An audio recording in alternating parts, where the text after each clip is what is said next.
3.5 కోట్ల నుండి 5.5 కోట్ల బడ్జెట్ లో ప్రీమియం విల్లాస్ లో centralised AC with fresh air infusion అందిస్తుంది జనప్రియ అప్స్కేల్ ఎలీసియం.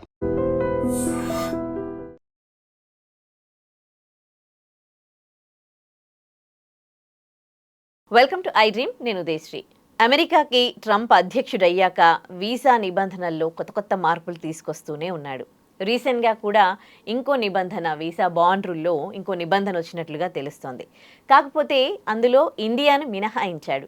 అసలు ఆయన తీసుకొచ్చిన కొత్త చేంజ్ ఏంటి, దాంట్లో ఇండియాని మినహాయించడానికి రీజన్ ఏంటి, దీనిపై మనతో మాట్లాడడానికి immigration advocate and high court senior advocate Prithviraj గారు మనతో ఉన్నారు. మాట్లాడదాం. నమస్తే సార్. నమస్తే ఉదయశ్రీ. ట్రంప్ మెయిన్ మోటో అంటే అమెరికా ఫస్ట్ అని. సో ఇప్పటి వరకు కూడా ఏవేవైతే కొత్త రూల్స్ తీసుకొచ్చాడో వీసా నిబంధనల్లో ఆయన సక్సెస్ అయ్యాడా? అండ్ ఈ కొత్త నిబంధనల వల్ల నిజంగానే అమెరికా అంటే ఫస్ట్కి వెళ్తోందా, లేకపోతే అమెరికా ఎకానమీ పరంగా కూడా, అంటే ప్రపంచంలో ఒక పెద్దన్న అని అంటారు అమెరికాని, ఇప్పుడు పెద్దన్న పొజిషన్లో ఉందా? ఈ యుద్ధాలు కానీ, ట్రంప్ తీసుకుంటున్న డెసిషన్స్ కానీ, ఇవన్నీ చూస్తుంటే మీకేమనిపిస్తోంది? ఉదయ్, ఒక కంట్రీ, ఏదైనా కంట్రీ ఆ కంట్రీకి వచ్చేటువంటి జనాభాని ప్రాతిపదిక మీద చూస్తుంది. భారతదేశం నుంచి అమెరికా వెళ్ళేవాళ్ళు మనకి F1 వీసా మీద కానీ, L1 వీసా కానీ, H1B వీసా కానీ, B1 అండ్ B2 వీసా కానీ మీద వెళ్ళేవాళ్ళు మనకి ఎక్కువ మంది ఉంటారు. అండ్ O1 వీసా కానీ, మిగతా వీసాస్ తక్కువ, అంటే ఎక్స్పర్ట్స్ వెళ్ళేది తక్కువ మనకి. అండ్ ఆల్సో దిస్ మీడియా నుంచి వెళ్ళే వాళ్ళు కూడా తక్కువ మంది ఉంటారు. వీటి మీద ఎక్కువ మంది ఉంటారు. కంట్రీ ఏం చేస్తుందంటే, ఒక కంట్రీ నుంచి ఇంకో కంట్రీ వచ్చేటప్పుడు వాళ్ళు వచ్చేటువంటి ప్రాతిపదికను ఒకసారి చూస్తుంది. B1 అండ్ B2 అంటే బిజినెస్ కమ్ టూరిజం మీద, ఒట్టి టూరిజం, B2 టూరిజం మీద వెళ్ళే వాళ్ళని ఒకసారి చూసుకుంటుంది. ఈ మధ్యన ఏమైందంటే H1B వీసా కానీ, F1 వీసా కానీ హోల్డర్స్ ఎవరు కూడా ఇండియాకి రావట్లేదు. Because of insecurity. అది విచిత్రంగా ఉంటుంది చెప్తానికి ఉదయశ్రీ. అక్కడ వీళ్ళు ఏదైనా ట్యాక్సేషన్లో కొంచెం సరిగ్గా చూపించకపోయినా, ఇండియాలో ట్యాక్సేషన్ లెక్కలు చూపించకపోయినా వచ్చే నష్టమే లేదు. కానీ అక్కడ ట్యాక్సేషన్ లెక్కలు సరిగ్గా చూపించకపోతే వాళ్ళు ఏం మాట్లాడరు. ఇండియాకి వచ్చి మళ్ళీ వీసా అప్లై చేసినప్పుడు your visa is rejected, why because your tax which is your shore is incorrect అంటాడు. వీడికి అర్థం కాదు అదేంటి ఇన్కరెక్ట్ అని. మీ అమ్మగారికి నువ్వు మొన్న 10 లక్షల రూపాయలు పంపించావు, నీ ఆదాయం ఎంత, నువ్వు ఎక్కడి నుంచి పంపించావు అంటాడు. ఇదే అంటాడు, ఇంకేమంటావు. I'm facing cases like this regular. అప్పుడేమవుతుంది, 10 లక్షలు అది నీకు వచ్చిన ఆదాయం ఇంత, నీకు ఇండియా నుంచి వచ్చినటువంటి అమౌంట్ ఇంత, కానీ నువ్వు 10 లక్షలు పంపించావు. ఈ 10 లక్షలు నీకు ఎక్కడి నుంచి వచ్చింది cash? Unless and until you do some odd jobs otherwise without I of America. Sir, ఎప్పుడైనా అక్కడ శాలరీ పడగానే వెంటనే ట్యాక్స్ కూడా అందులో కట్ అయిపోతుంది కదా? కట్ అవుతుంది. ట్యాక్స్ కట్ అవటం అన్నది, ట్యాక్స్ కట్ అవుటింగ్ అంటే వీడు ట్యాక్స్ కట్ అయ్యే అమౌంట్ ఒకటి ఉంటుంది. వీళ్ళ మధ్యన స్మార్ట్గా ఏం చేస్తున్నారంటే వేరే వాడికి వేయించుకుని ఆ అమౌంట్ వేరే వాడి దగ్గర నుంచి వీడి అకౌంట్ నుంచి వెళ్తుంది. Account will be his line of transaction. But salary మాత్రం, అంటే ఇప్పుడు F1 వీసా ఉందమ్మా, H1B వీసా ఉంది. F1 వీసాలో స్టూడెంట్ OPT తప్ప ఇంకోటి చేయకూడదు. అవును, క్లియర్ కదా. అండ్ H1B వీసా వాడు అవర్స్ ఎన్ని అయితే అని ప్రిస్క్రైబ్ చేసి ఆ జాబే చేయాలి. ఎక్స్ట్రా అవర్స్ చెప్పిన ట్యాక్సేషన్ చూపించాలి. మన ఇండియన్స్కి ఉండేటువంటి పెద్ద ప్రాబ్లం ఏంటంటే కొన్ని ట్యాక్స్ ఎగ్గొట్టేసేసి ఏదో మన ఎస్కేప్ చేద్దామని ఫీలింగ్ ఉంటుంది. F1 వీసాలో ఉండేవాళ్ళు రెగ్యులేషన్స్ ఎక్కువ ఉంటాయి. OPT తప్పు చేసి తెచ్చుకున్న అమౌంట్ తప్ప ఎడిషనల్ జాబ్స్ ఏవి చేయకూడదు. చాలా కొంతమందికి ఏంటంటే మనకి ఒక ఫీలింగ్ ఏంటంటే ఇక్కడి నుంచి అమెరికా వెళ్ళిన వెంటనే జాబ్ వచ్చేస్తుంది, వాడికి వచ్చేయాలి, విత్ ఇన్ few daysలో వచ్చేయాలి. నేను జాయిన్ అయ్యాను, కాలేజ్లో జాయిన్ అయ్యాను, నాకు వెంటనే జాబ్ వచ్చేయాలి. రాకపోతే ఆడు ఏం చేస్తాడంటే నెలలు కూడా వెయిట్ చేయలేడు. వాడు ఒక సంవత్సరం నన్ను అసలు ఎన్నాళ్ళు వెయిట్ చేయాలి, సంవత్సరం నుంచి రాలేదండి అంటారు. నేను రెగ్యులర్గా నాకు వచ్చే కాల్స్ చెప్తున్నాను మీకు. ఆడు ఏం చేస్తాడంటే ఎక్కడో ఆడ్ జాబ్ జాయిన్ అయిపోతాడు. ఆడ్ జాబ్ జాయిన్ అయిన తర్వాత ఏంటి, మా నాన్నగారు లేకపోతే మా అమ్మగారికి ఒక గిఫ్ట్ పంపిద్దాం అనుకుంటున్నాను, ఒక 10 లక్షలు పంపిస్తాడు. ఇక్కడ ఇండియాలో ఉండేటువంటి ఆ పిచ్చ తల్లి ఏం చేస్తుంది పాపం, ఆ తల్లి మా అబ్బాయి అక్కడ అమెరికా నుంచి 10 లక్షలు పంపించాడు తెలుసా, మీ అబ్బాయి F1 వీసాలో ఉన్నాడు కదా, స్టూడెంట్ వీసాలో, అంటే చదువుకు ఉద్యోగం చేస్తున్నాడు అండి. ప్రాక్టికల్గా చూస్తే OPT అతనికి లేదు. అమెరికా ఏం మాట్లాడదు. అన్ని చూస్తుంది, అబ్జర్వ్ చూస్తా చేస్తాడు, ఉంటుంది. రికార్డ్ చేసుకుంటాడు. వాడు మళ్ళీ ఇండియా వచ్చేస్తాడు. ఇండియా వచ్చేసి మళ్ళీ వీసా అప్లై చేసినప్పుడు ఈ 10 లక్షలు నువ్వు పంపించావు, దీని యొక్క అకౌంట్ చెప్పు ఉంటుంది. ఓకే. ఈ ట్రాన్సాక్షన్ చేసేటువంటి సిస్టంలో ఉన్నప్పుడు ఏమైందంటే అమెరికా నుంచి నేను చాలామందికి చెప్తున్నాను, మ్యారేజెస్ ఏమైనా ఉన్నాయి, ఫంక్షన్స్ ఏమైనా ఉన్నాయి, H1B వీసాలో ఉన్నాము, లేకపోతే ఇంకా పికప్ అయింది, లాటరీ పికప్ అయింది, నేను ఇంకా మారాలి, లేకపోతే F1 వీసాలో ఉన్నాను, నేను ఇంకా స్టెమ్లో ఉన్నాను కాబట్టి ఇంకా 1 ఇయర్ ఉంటుంది, నేను ఇండియా వద్దాం అనుకుంటున్నాను అంటే I recommend don't come to India. Okay. ఇండియాకి రావద్దు దయచేసి. ఇండియాకి వస్తే మళ్ళీ వెళ్ళొద్దు. ఈ రిజెక్షన్స్ అనే దాంట్లలో ఎక్కువగా ఇదే చూస్తూ ఉన్నారా మీరు, వీళ్ళ ట్రాన్సాక్షన్స్లో ట్యాక్స్ సరిగా కట్టకపోవడం? ఐఎమ్ టెలింగ్, ఈజీగా అర్థమయ్యేది చెప్తున్నాను, ఎందుకంటే వీఆర్ టాకింగ్ అబౌట్ ద $20,000 అనేది ఏదైతే చెప్తున్నారో దానికి రిలేటెడ్గా చెప్తాను. నేను చూసేది ఏంటంటే వాళ్ళు ఇది కాకుండా డ్రంక్ అండ్ డ్రైవ్ నడుపుతారమ్మా. వాళ్ళకి ఏంటంటే రెక్కలు వచ్చినాయని ఫీల్ అవుతారు, అండ్ ఏదో చిన్న ఆల్టర్కేషన్లో ఇన్వాల్వ్ అవుతారు. అండ్ మన వాట్సాప్ మెసేజెస్, ఫేస్బుక్, మెటా అన్నీ వెరిఫై చేస్తుంది ఇప్పుడు ఉన్నటువంటి పరిస్థితిలో. వాడికి ఏంటంటే చాలా ఆనందంగా ఉంది కదా, నెగిటివ్ న్యూసెస్ తీసుకుంటూ ఉంటాడు. అక్కడ ఉండేటువంటి డిస్టర్బెన్స్, మొన్న ఈ మధ్యన వైట్ హౌస్లో వాట్ వి కాల్ ఫైరింగ్ జరిగింది. ఇరాన్ అతను ఎవడో ఫైట్ చేశాడు, అది ఎక్కడి నుంచి వచ్చిందని ఎతికేయాలి వీడికి. ఎతికేస్తూ ఉన్న టైంలో వీడు ఏమవుతున్నాడు, వీడు చేస్తున్న పని అక్కడ ఉండేటువంటి కల్చర్, ఆ కంట్రీ కల్చర్కి ఇష్టం లేదన్న సంగతి మర్చిపోతాడు. వీడు వెంటనే ఆ దృష్టిలో పడిపోతాడు. లేకపోతే ఏదైనా మూమెంట్స్లో తిరుగుతాడు. మనం చూసాం కదా జంజీ మూమెంట్ లాగా, అక్కడ ఏదైనా మూమెంట్ జరిగితే వీడు ఫ్లాగ్ పట్టుకెళ్తాడు. వీళ్ళందరూ ఫొటోస్ క్యాప్చర్ అయిపోతాయి. ఏమీ మాట్లాడరు అసలు. ఎప్పుడు కూడా వాళ్ళు చేసేది ఏంటంటే దే డోంట్ రికార్డ్ చేసుకుని సిస్టమ్ని ఎప్పుడు ఆపరేట్ చేయాలో అప్పుడు ఆపరేట్ చేస్తారు. 2 సెక్టర్స్లో ఆపరేట్ చేస్తారు. ఒకవేళ వాడు చేసింది డైరెక్ట్గా దొరికిపోతే కనుక ట్రాన్సిట్ ఫ్లైట్ అని ఒకటి ఉంటుంది, అంటే మధ్యలో ఆగి వస్తాడు. ఆ మధ్యలో ఆగినప్పుడు అక్కడ డిపోర్టేషన్ ఇచ్చేస్తారు. సౌదీ అరేబియాలోనో లేకపోతే ఇంగ్లాండ్లోనో వాడు ఫ్లైట్ చేంజర్ అయితే ఎక్కడ ఉందో అక్కడ, జర్మనీలోనో అక్కడికి బాబు your visa is rejected, deported అంటారు. ఏంటంటే క్వశ్చనర్లో కూర్చోమంటారు. కూర్చున్న తర్వాత నేను అడిగే డైరెక్ట్ క్వశ్చన్ ఏది, నువ్వు ఇది చేసావు కరెక్టేనా? అట్లా ఉంటుంది అక్కడ సిస్టమ్ అంతా. చాలా టైట్గా ఉంటుంది అన్న సిస్టమ్. ఇప్పుడు కాదు, ట్రంప్ వచ్చినప్పుడే కాదు, ఎప్పటి నుంచో ఆ సిస్టమ్ ఉంది. కాకపోతే ఏంటంటే ట్రంప్ ఏం చేశాడంటే ఈ కన్సల్టెన్స్లోనూ ఉండే వాళ్ళని అండ్ వీసా సిస్టమ్లో ఆపరేట్ చేసిన వాళ్ళని టైటప్ చేశాడు. ఓకే. ఇప్పుడు ఏమవుతుందంటే B1 B2 వీసా అంటే ఇక్కడి నుంచి వెళ్ళే వాళ్ళు, నేను చెప్పినా ఎవరు చెప్పినా సరే ఏమంటారంటే డోంట్ కమ్ టు ఇండియా. మరి మ్యారేజ్ మీరే అక్కడికి వెళ్ళి పెళ్లి చేసుకోండి, B2 వీసా అప్లై చేసుకోండి, మీరందరూ వెళ్ళొచ్చు, టూరిస్ట్ వీసా అప్లై, అక్కడికి వెళ్ళి పెళ్లి చేసుకోండి. ఇప్పుడు వెళ్ళే వాళ్ళు పెరిగారు. పెరగటం అంటే పెద్ద పెరగక్కలేదు ఉదయశ్రీ, చిన్న కంట్రీ, అది చిన్న పాపులేటెడ్ జోన్స్. ఒక 100 మంది రావాల్సిన దాంట్లో 1000 మంది వచ్చినా సరే ఎక్కువ మంది వచ్చినట్టు. ఇక్కడ ఏం చేశారంటే మన ఇండియా నుంచి వెళ్ళేటువంటి పాపులేషన్ ఎక్కువ ఉంది కాబట్టి దాన్ని డిస్కరేజ్ చేయకూడదు అని ఈ ప్రొటెక్టెడ్ లిస్ట్లో ఉండేటువంటి కంట్రీని ఇండియా తీసేశారు. మీరు 20,000 బాండ్స్ కట్టక్కర్లేదు అని, ఎందుకంటే మన వల్ల బిజినెస్ అక్కడ అవుతుంది. బిజినెస్ ఓరియంటెడ్ గా చూడండి.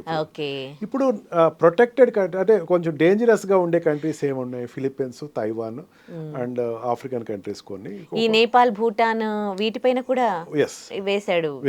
ఎందుకంటే ఇక్కడ నుంచి అక్కడికి వెళ్తే వాళ్ళు వెనక్కి వెళ్ళరు. B1 B2 అంటే ఏంటి, బిజినెస్ వీసా మీద వచ్చి 6 నెలల నుండి వెళ్ళిపోయాడు. B2 వీసా కూడా టూరిస్ట్ వీసా వచ్చి వెనక్కి వెళ్ళిపోయేవాడు. అక్కడ ఆ B1 B2 వీసాకి వచ్చి కంట్రీ పరిస్థితి చూస్తారు. అంటే ఇండియాకి మళ్ళీ వెనక్కి వెళ్ళిపోతాడా? Yes, India is in good healthy condition, మనం వెనక్కి వెళ్ళిపోతాడు. ఎందుకంటే ఇండియాలో ఆపర్చునిటీస్ బాగానే ఉన్నాయి, ఏదో టూరిస్ట్ కింద వచ్చాడు అనేది తెలిసిపోద్ది. ఎకనామికల్ సిస్టమ్స్ చూసుకుంటారు. దాంట్లో ఇండియా వెళ్ళిపోతాడు, వీడికి ఏం ప్రాబ్లం లేదు అని ఇండియాని ఎగ్జామ్ చేశాడు. ఫస్ట్ టైం ఎగ్జామ్టెడ్ అవటం. ఆ కంట్రీస్, నేపాల్ నుంచి వెళ్ళినోడు ఇంకా వెనక్కి రాడు. మనం చూస్తున్నాం కదా, గుర్కా వాళ్ళు వెనక్కి వెళ్ళరు, ఫ్యామిలీస్ వచ్చేస్తాయి. వాళ్ళు వచ్చే టూరిస్ట్ వీసాల మీదే వస్తారు. అఫ్కోర్స్ ట్రాన్సిట్ లేదు, ఆ కంట్రీకి మనకి ఈజీగా గో ఉంది. And some other countries also, Sri Lanka నుంచి కానీ, రోహింగ్యాస్ కానీ వాళ్ళు వచ్చి వెళ్ళరు ఇంకా. అట్లాగే అక్కడికి వెళ్ళిన వాళ్ళు ఎవరు వెళ్ళరు అంటే ఈ భూటాన్ నుంచి వచ్చిన వాళ్ళు, లేకపోతే బర్మాడ్స్, లేకపోతే శ్రీలంక నుంచి వెళ్ళరు. అందుకని ఆ కంట్రీస్ నుంచి పేద కంట్రీలు కాబట్టి అక్కడికి వెళ్ళి సెటిల్ అయిపోతారు, వీళ్ళు ఇంకా రారు. అందుకని వాళ్ళకి మీరు గ్యారంటీ బాండ్స్ ఒక $20,000 ఇవ్వండి, 6 నెలల్లో ఇవ్వకపోతే మేము 20,000 తీసేసుకుంటాం, ఎతికి పట్టి పంపించేస్తారు అండి, అదేం వదలరు. దానికి $20,000 వాడు అక్కడ పే చేయాలి. ఓకే. అంతేకాకుండా దీంట్లో ఫీఫా అథ్లెట్స్లకి కూడా మినహాయించండు. ఎస్ అదే ఫిఫా వరల్డ్ కప్ వరల్డ్ వెళ్తున్న కప్కి వాళ్ళకి వెళ్ళొచ్చావు, ట్రైనింగ్ కోచింగ్కి వెళ్తారమ్మా. కోచింగ్కి వెళ్ళినప్పుడు ప్రెస్టేజ్ వాళ్ళకే కదా. మ్మ్. అథ్లెట్స్ కొంతమంది Okay. అక్కడికి వెళ్ళిపోతారు, వెళ్ళిపోయి అక్కడ కంట్రీ రిప్రజెంట్ చేస్తారు. మ్మ్. ఫీఫా అథ్లెట్స్లో కానీ అండ్ ఫుట్బాల్ ప్లేయర్స్ కానీ ఒక కోచింగ్స్ అక్కడే జరుగుతాయి, ఎందుకంటే గ్రౌండ్స్ అక్కడ ఉన్నాయి. బట్ ఇట్ ఈస్ లైక్ ఒక మోడ్ ఆఫ్ యునెస్కోలో వాళ్ళకి ఇచ్చిన ఏంటంటే వాళ్ళకి ఒక మోడ్ ఆఫ్ స్పోర్ట్స్కి ఇచ్చినటువంటి ఒక exchange of culture and also sports. Okay. ఇంకో కొత్త రూల్ ఏంటి అంటే ఓపీటీ మీద ఉన్న వాళ్ళకి అంటే జాబ్ చేయడానికి 60 days టైం ఉండే, ఇప్పుడు 30 daysకి వచ్చేసింది అది. ఇప్పుడు మన వాళ్ళు వెళ్తారే జాబ్ చేయడానికి అక్కడ, ఎందుకంటే అక్కడే సెటిల్ అవ్వాలని, ఎవరైతే చదువుకోవడానికి వెళ్ళి అక్కడ జాబ్ చేయాలి, అక్కడే సెటిల్ అవ్వాలి, డాలర్స్లో సంపాదించాలి అని. అలాంటిది జస్ట్ ఆ టైమ్ ఆఫ్ పీరియడ్ ఎప్పుడైతే ఎడ్యుకేషన్ అయిపోయినాక జస్ట్ 30 days టైం పెట్టారు. ఇప్పటికే ఇండియా నుంచి వెళ్ళే వాళ్ళు చాలా తగ్గిపోయారు. ఇప్పుడు ఈ రూల్తో ఇంకా 60 days దాని ఇంకా రూల్ పాస్ అవ్వలేదమ్మా. ఇట్ ఈస్ ఇన్ స్ట్రీమ్ లైన్లో 30 days ప్రోగ్రామ్ ఏదైతే వాళ్ళు అంటే జాబ్ రాకపోతే అంటే వీడు ఏమవుతాడంటే ఓపీటీ ప్రోగ్రామ్స్ తెచ్చుకోవాలి. కాలేజ్లో ఉన్ననాళ్ళు వాళ్ళు ఓపీటీ అప్లై ఇది పాస్ అవ్వలేదు అనుకుందాం, he is treated as a non productive person to that country. Yeah you told me last time too. అని పంపేస్తారు. అది 60 days వెయిట్ చేశారు. నువ్వు తెచ్చుకుంటే ఓపీటీ 60 daysలో తెచ్చుకో, లేదంటే కనుక 30 daysలో. దానిని 30 days చేశారు. ఇప్పుడు అక్కడ జాబ్ మార్కెటే బాగాలేదుగా. మార్కెట్ బాగోలేదని ఎవరు చెప్పారు? అంటే ఇండియన్స్ కి జాబ్స్ దొరకట్లేదు, ఎంతో మంది జాబ్స్ పోయిన వాళ్ళతో నాకు తెలిసిన వాళ్ళు ఎంతో మందికి జాబ్స్ పోయినాయి. నో, అక్కడ పరిస్థితి బాగోకపోవటం అంటే ఒకటి ఏంటంటే వరల్డ్ అంతా కూడా వచ్చింది. ఎప్పుడు ప్రతి 20 yearsకి ఒకసారి కంప్యూటర్లో ఏంటంటే సిస్టమ్స్ మారినప్పుడు ఒక రకమైన చేంజ్ వస్తుంది. గూగుల్ వాడు షూట్అవుట్ చేశాడు, జాబ్స్ షూట్అవుట్ చేశాడు. మీరు అడుగుతుంది అదే, గూగుల్ వాడు షూట్అవుట్ చేశాడు, పెద్ద పెద్ద కంపెనీస్ షూట్అవుట్ చేశారు కదా. అది ఏమవుతుందంటే ప్రతి చేంజ్ అంటే క్యాటర్పిల్లర్ గోస్ట్ బటర్ఫ్లై అన్నప్పుడు ఒక చేంజ్ వస్తామా. ఆ చేంజ్లో ఏమవుతుందంటే కొన్ని జాబ్స్ తీసేస్తారు, టెక్నికల్ క్వాలిఫికేషన్ లేని వాళ్ళు తీసేస్తారు. అండ్ ఆల్సో ఏమవుతుందంటే కంపెనీ సిస్టమ్ చాలామంది తెలియదు. కంపెనీలో ఏంటంటే షేర్ మార్కెట్ పెరిగేటప్పుడు ఏంటంటే burden some of the company move అని ఉంటుంది. అంటే ఏంటంటే దీనిలో అక్కలేని వాళ్ళని ఎక్కువ మంది తీసుకున్నారు, షేర్ మార్కెట్ పడుతుంది. వాళ్ళు కాన్ఫిడెన్స్ ఇవ్వాలంటే వాళ్ళు బిజినెస్ అనాలిసిస్ట్లు ఏం చేస్తారంటే మేము కొంతమంది ఎంప్లాయీస్ తీసేస్తున్నాం అనేసరికి షేర్ మార్కెట్ పెరుగుతుంది. ఓకే, ఆ షేర్ వార్స్ అమ్మా ఇవన్నీ, నాట్ ఆఫ్ దట్ ఏదో పిల్లలు వెళ్ళిపోండి అనేది కాదు. మీకు ఎందుకు అంతకు ముందు కూడా మనం లాస్ట్ వీడియో చేసినప్పుడు చేసాం, 10,000 children expected for $1 lakh US, కానీ వెళ్ళిన వాళ్ళు 20,000 మెంబర్స్. ఎక్కువ మంది వెళ్ళారు. అంటే వెళ్ళే వాళ్ళు ఎప్పుడు తగ్గరమ్మా. There is no other country other than Canada and America where this much of jobs are available for IT sectors. Okay, ఇంకెక్కడా లేదు, ఇంగ్లాండ్లో లేవు అని కానీ జాబ్స్. ఇప్పుడు మీరు చూడండి, మనకి వీసాల కోసం వెళ్తే ఇంతకు ముందు మన అంటే నానక్రామ్గూడలో కానీ ఇక్కడ ఈ హైదరాబాద్లో ఈ బ్రాంచెస్ దగ్గర అసలు ఇట్లా క్యూ లైన్ ఉండేది వీసాల కోసము. కానీ ఇప్పుడు ఎక్కడ ఎంబసీల దగ్గర ఎక్కడ కనిపిస్తున్నారు మీకు వెళ్ళేవాళ్ళు? ఏమవుద్దంటే అమ్మా ఎప్పుడు కూడా వరల్డ్ ఒక ప్యానిక్ సిచ్యుయేషన్ ఇప్పుడు వీసా అంటున్నారు కదా, వాట్ వి కాల్ కన్సల్టెన్సీస్ ఏదైతే ఉన్నాయో, ఈ కన్సల్టెన్సీస్ వెళ్ళేది అక్కడ ఎడ్యుకేషన్ ఇన్స్టిట్యూట్స్లో జనాలు తగ్గుతున్నారు కాదు. That is a market, that is a business. వాళ్ళు ఏం చేస్తారు, మీరు డైరెక్ట్గా వెళ్ళేవాళ్ళు ఇక్కడ ఇండియా నుంచి వెళ్ళేవాళ్ళు అమెరికా వెళ్ళేవాళ్ళు ఎంత ఏ కేటగిరీ ఆఫ్ పీపుల్ వెళ్తారు? అప్పర్ మిడిల్ క్లాస్ వరకు వెళ్తారు. ఆమె కరెక్ట్, అది ఒప్పుకుంటారా మీరు? అప్పర్ మిడిల్ క్లాస్ వరకు ఎట్లా వెళ్ళాలి? అప్పర్ క్లాస్ అన్నది they select themself. Middle class people will depend upon the consultancies. Consultancies ఏం చేస్తాయంటే కమిషన్స్ ఉంటాయి. ఓకే, ఆ కమిషన్స్ బేస్డ్ మీద ఈ యూనివర్సిటీతో కొన్ని టైప్స్ పెట్టుకుంటే, కాదు బయట ఉండేటువంటి మార్కెట్ ఏదో నడుస్తుంది, ఆస్ట్రేలియాతో టైప్స్ పెట్టుకుంటే, న్యూజిలాండ్తో టైప్స్ పెట్టుకుంటే, ఫ్రాన్స్తో టైప్స్ పెట్టుకుంటే, జర్మనీతో టైప్స్ పెట్టుకుంటే, అండ్ ద కంట్రీస్ యూరోపియన్ కంట్రీస్తో ఇంగ్లాండ్తో టైప్స్ పెట్టుకుంటే, వాళ్ళు ఏమంటారంటే యుఎస్ పరిస్థితి బాగోలేదు కదండి సార్, ఇంగ్లాండ్ వెళ్ళండి మీరు. Who are they to say? అవును, ఇలాగే చెప్తారు. వాళ్ళు ఎవరు చెప్పడానికి? అక్కడ ఎడ్యుకేషన్ ఆపర్చునిటీ వీళ్ళకి తెలియదు కదా. ఓకే. కన్సల్టేషన్ వాళ్ళకి ఏంటంటే ఆ కంట్రీస్ తోటి అగ్రిమెంట్స్ ఎప్పుడైతే చేసుకొని, ర్యాపప్ అయినాయో దానిని స్టూడెంట్స్ మీద ఇంపాక్ట్ చూపిస్తారు. ఓకే. అంతే తప్ప వెళ్ళడం ఏం తగ్గలేదు. Top 10 universities in the world 7 are there in US అమ్మా. ఓకే. చదువుకోవాల్సిన వెళ్ళిన వాడు ఎవరు ఎక్కడికి వెళ్తాడు చెప్పండి. 6 యూనివర్సిటీస్ అక్కడే ఉన్నాయి. టాప్ 6 వాళ్ళు ఏం గ్రేడింగ్ పడలేదే. 6 కంట్రీస్ అమెరికాలోనే ఉన్నాయి. ఓకే. ఎందుకు అమెరికాలో మెయింటైన్ అవుతున్నాయి? ఇప్పటికీ ఆ 6 యూనివర్సిటీలో చేస్తేనే టాప్ 6 యూనివర్సిటీస్ ఏదైతే ఉన్నాయో ఆ 6 యూనివర్సిటీస్లో చేస్తే జాబ్స్ వస్తున్నాయి. అది యూనివర్సిటీ రేటింగ్ పడాలి కదా. ఎడ్యుకేషన్ సిస్టమ్ని ఒకసారి చూద్దాం. అది యూనివర్సిటీలో ప్లేస్మెంట్ పోయిందంటే అది యూనివర్సిటీ పడిపోద్ది కిందకి. పడలా. ఓకే. ఓన్లీ ఈ అగ్రిమెంట్స్ కన్సల్టెంట్స్ అన్నది అసలు you must not take as a parameter.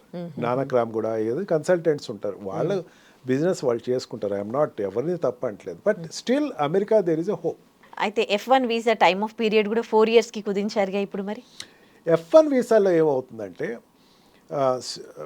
మనం ప్రీవియస్ ఒకసారి చెప్పుకున్నాం, stem and non stem people వాళ్ళకి పీరియడ్ ఎప్పుడు అవుతుంది వాళ్ళకి జాబ్కి?